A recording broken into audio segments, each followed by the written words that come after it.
Nübüvvet, hakikat arayışında peygamber ışığı. Assalamu alaikum, peace be with you.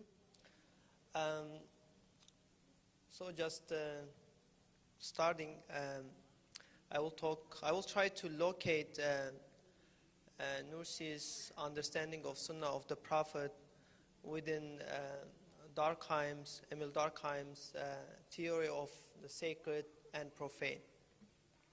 So the way I will proceed will be as following. The first, we'll try to lay out Durkheim's theory, really what's the theory is about when he says sacred and profane. And in the second part, I will switch to the sacred word of the Quran and how it is related to the Sunnah of the Prophet. And in the third part, we will see, I will try to demonstrate how Nursi is merging the sacred and the profane. So Emil Durkheim, and again, he lived in late 19th and early 20th century, and of course his writings on sociology of religion is well known to us, even to our modern society. And it's important to keep in mind that his theory of religion, especially when it comes to sacred and profane, was a reaction to those intellectuals who regarded religion as an individual phenomena. So for Durkheim, social elements are the primary actors of human beings' life. So in order to understand what is going on in a human being's life, we need to understand the social elements.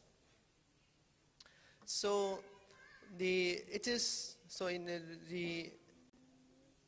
once we explain, if we want to explain the key aspects of human beings' life, then we need to focus on the social facets of human beings' life. And of course, from his point of view, the religion was not immune from that. So in order to understand human beings' involvement in religion, then we need to understand we need to understand the social aspects.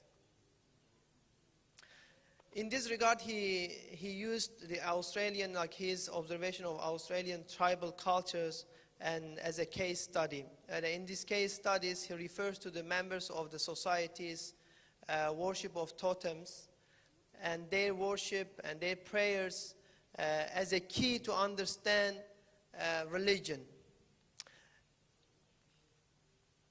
So in his close examination of the tribals, their involvement in religion, their totemic beliefs, he comes to the conclusion that religion is a social construct. So religion is about social construct. So let me go further.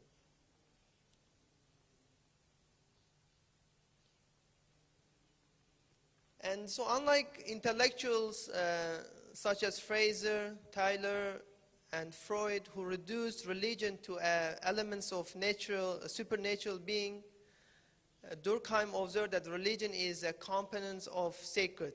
So if we understand these components, then we will be able to understand religion. So for Durkheim, there are two dichotomies in the world of a religious person. So these two poles are not natural or supernatural, but sacred and profane. So what does he mean? What does he mean by sacred and profane? So the profane, anything that is part of superior, powerful, forbidden to a normal contact, and deserving great respect is considered sacred by Durkheim.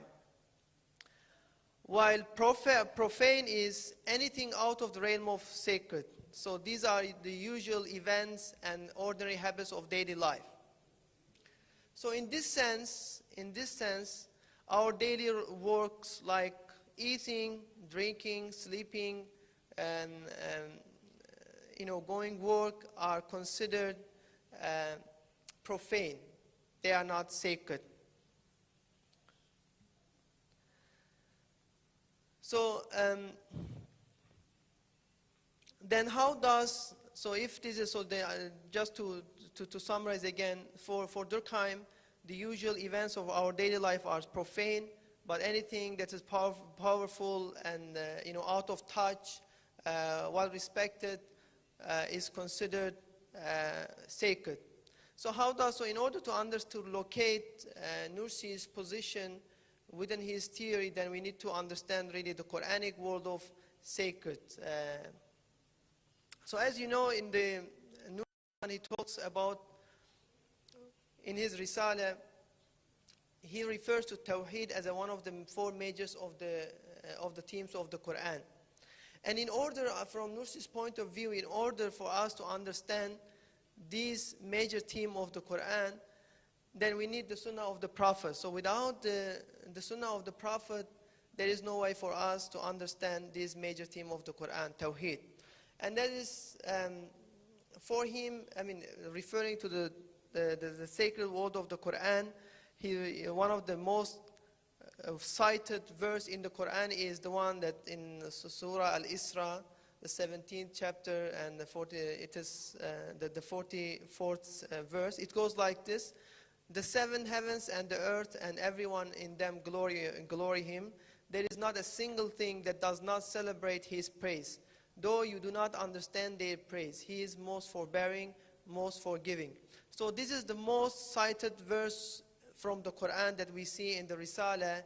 So which means that, from Nursi, based on his Quran, that there is nothing which is not sacred in this world, because all of them carries a particular sign of God, ayat.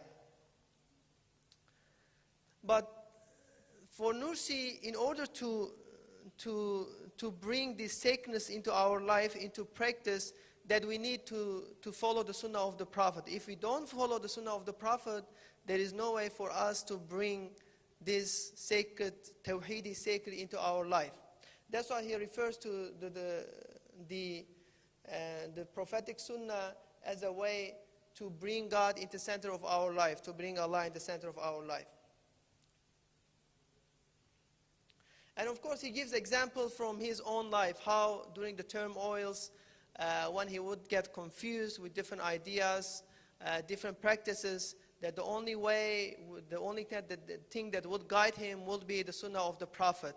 So in this way, it was through the Sunnah of the Prophet he would be able to bring God in the center of his life. And then he has also distinct approaches when it comes to merging the sacred and profane. So it is important for us to keep in mind, even though from the Quranic point of view there is no anything profane, but our perceptions might be either sacred and profane. And that's why Nursi, he has a distinction of self-referential, which is ma'nai ismi, and other indicative, ma'nai harfi. So that means, so it is about our perception. If you just focus on self-referential of a thing, a being, then this perception is a profane perception. But if your focus is, if your perspective is, it depends on the other indicative, ma'nai ismi, then your perception will become sacred. And also he gives the example of prayers, as you may remember from the Risala. He says that, well, if a person fulfill the 5 daily prayers, then the rest of the work he or she does, or other like usual daily things, would be sacred as well. And then we know from his students that he once visited a sugar factory and talked to the people, laborers who are working there, and told them, well, because of you are working here and you are feeding people by producing sugar, then all other, and if you all other your work will consider as a prayer. But the condition is if you fulfill your 5 daily prayers. And then we have this similar occasion with railway constructors. Then he meets them. He says, if you do your prayers, all the work that you do, many hours that you spend on this railway road is considered as a prayer as well. And of course, there is again other occasions when he meets a shepherd and says, well, if you do your 5 daily prayers, again, it would be sacred if you... so there is Nursi acknowledge that there is our perceptions might be either sacred or profane, but it is possible for us to merge the profane into sacred, to combine them. So it is possible. So in this sense, so he's not completely refusing the concept of profane. So to summarize my point, my presentation, Durkheim saw religion as a social phenomenon and read religion through a social lens. He divided the acts of human beings into sacred and profane. In Durkheim's eyes, anything outside of the realm of sacred is profane. The profane acts are the ordinary habits or acts of the daily, such as working, eating, drinking, and sleeping. In Nursi's view, however, it is the human perception distorting and degrading the sacred into something profane. Following the prophetic conduct, prophetic Sunna reconnects human beings with the divine and ensures that all their actions have meaning by being sanctified. Thank you.